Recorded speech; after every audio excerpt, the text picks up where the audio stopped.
মানুষ মানুষের জন্য।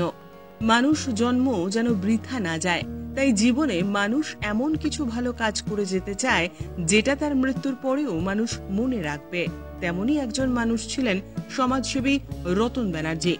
তার চতুর্থ মৃত্যুবার্ষিকী উপলক্ষে 1 অক্টোবর শিয়ালদহ স্টেশনের কাছে বিনয় ব্যানার্জি ভবনে গরিব এবং দুস্থ মানুষদের হাতে এদিন খাবার সহ বস্ত্র প্রদান করা হয়।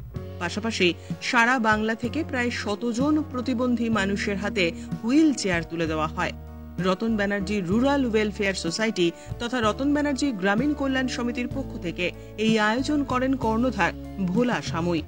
অনুষ্ঠানে অতিথি হিসেবে উপস্থিত ছিলেন রতন ব্যানার্জির বন্ধু তথা সঙ্গীত শিল্পী কল্যাণ সেন বরাট, এক্স পুলিশ আধিকারিক সুবিনয় দাশগুপ্ত, দেবকুমার পাইন প্রমুখরা। প্রতি বছর এইভাবে মানুষের পাশে থেকে সংগঠনটি কাজ করে চলেছে, যা প্রশংসনীয় উদ্যোগ। শুভেচ্ছা রইল যুক্ত সকলের প্রতি। 100 জন লিস্ট হয়েছিল, তারপরে কিছু হুইল চেয়ারের লিস্ট আমাদের পরে এসেছিল, সেগুলোকে ধরে 106 জনের মতো আমাদের কাছে এসেছে। তো আমাদের এই হুইল চেয়ারের ব্যাপারে যখন আমরা এটাকে অ্যানাউন্স করার পরে বহু জায়গা থেকে আমাদের কাছে অ্যাপ্লিকেশান এসেছিল।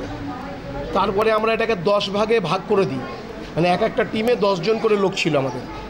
যে প্রকৃত যে লোকটা আমাদেরকে এই হুইল চেয়ারের জন্য অ্যাপ্লিকেশান করেছে তার পারিবারিক পরিস্থিতি কী, সত্যি কি তার পারিবারিক পরিস্থিতি কেনার মতো নেই, হ্যান্ডিক্যাপ অবভিয়াসলি, বাট এরকমও পারিবারিক পরিস্থিতি কিছু আমরা পেয়েছি যে হ্যান্ডিক্যাপ আছে সে, কিন্তু তার পরিবারের মধ্যে তারা 10 জনকে কিনে দিতে পারে, সেও লিস্টে নাম দিয়েছে।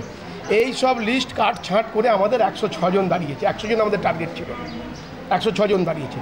সেই 106 জন কাজকে আমাদের হুইল চেয়ার দেওয়া হবে। বস্ত্রদান এখানে বোধহয় কত 40-50 জনকে দেওয়া হয়েছে, কিন্তু এইটা মেন আমরা এখানের যে অ্যাকোমোডেশন জায়গা, এই জায়গা নেই। পার্কিংয়ে আমাদের যে রোজ খাওয়ানো হয়, যেখানে আমাদের রোজ খাদ্য খাবার দেওয়া হয়, এদেরকে দেখাশোনা করা হয়, সেই পার্কিংয়ে 4 অক্টোবর পর্যন্ত ডিআরএম আমাদেরকে ওখানে প্রোগ্রাম করতে না করেছে। তার কারণ ওখানে রেল মিনিস্টার আসছে, ওই জায়গাটা প্যান্ডেল হয়েছে। 4 অক্টোবরের পরে অক্টোবরের 5 তারিখে আমরা আবার ওখানে যে সমস্ত ব্যক্তিদের বস্ত্র দেওয়ার আছে, মোটামুটি 1000 মতো ওখানে কাপড় দেওয়া হবে। এটা ধরুন চলছে আমাদের 99 সাল থেকে। যারা এই জিনিসটার আয়োজন করেছে তাদের ধন্যবাদ জানিয়ে আমি ছোটো করেই বলতে চাই, রতনদা আমার যদিও বাল্যকালের বন্ধু বা পরিচিত লোক ছিলেন না, আমি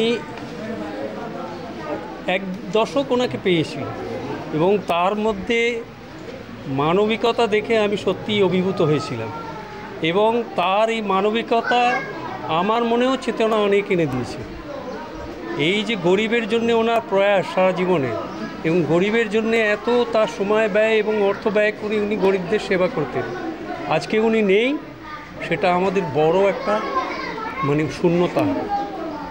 আর উনি বেঁচে থাকতে আমরাও যে কোনো ধরনের সাহায্যের জন্য ওনার কাছে আবদার করেছি, উনি নির্দ্বিধায় সেই আবদার আমাদের পূরণ করেছে।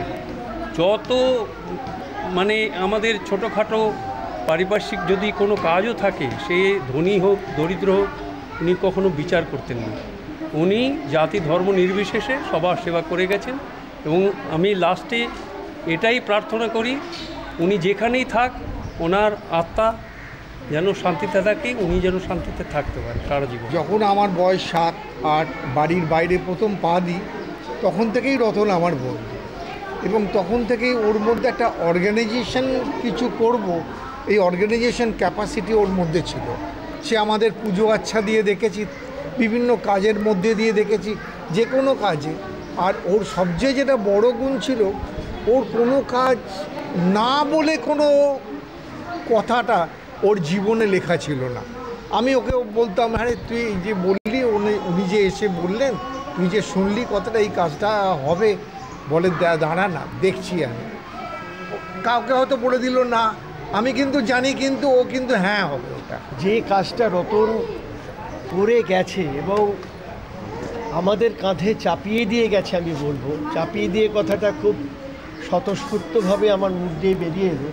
কারণ যেটা ভোলা বললো না, খুব দামি কথা বলেছে, যে ও কিন্তু আমাদের ইন্সপায়ার করেছে এই ভালো কাজগুলো করার জন্যে। সেই কাজগুলো চলুক, এটাই চাইব।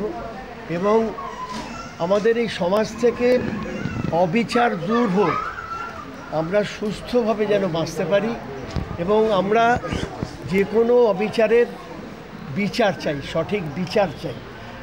এটা বলতে আমার কোনো জায়গায় কোনো কুণ্ঠা নেই। আমরা যেরকমভাবে দুর্গাপুজো করছি আমরা সব করব এবং যারা আপনারা চ্যানেলে দেখছেন সকলের কাছে অনুরোধ করব যে আপনারাও এইভাবে নিজের জন্যে, নিজের বাচ্চার জন্যে যদি 2-4টে জামা কাপড় কেনেন, একটা অন্তত একজন গরিব বাচ্চার জন্য কিনুন, তাকে দিন।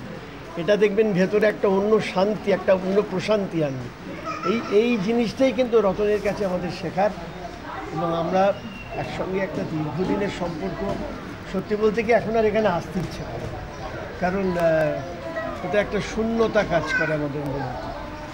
সকলে ওইভাবে পুজো কাটান এবং একটা জায়গায় প্রত্যেকে আমরা অনড় থাকি। আসুন, যে ঘটনাগুলো ঘটছে এগুলো যেন আর না ঘটে, মানুষ যেন সুখে শান্তিতে থাকতে পারে, ভয়ের মধ্যে, সবসময় একটা থ্রেটের মধ্যে, বা সবসময় আমার মেয়ে বাইরে বেরোলো কখন ফিরবে, এই ভয়ের মধ্যে যেন আমাদের না কাটাতে হয়।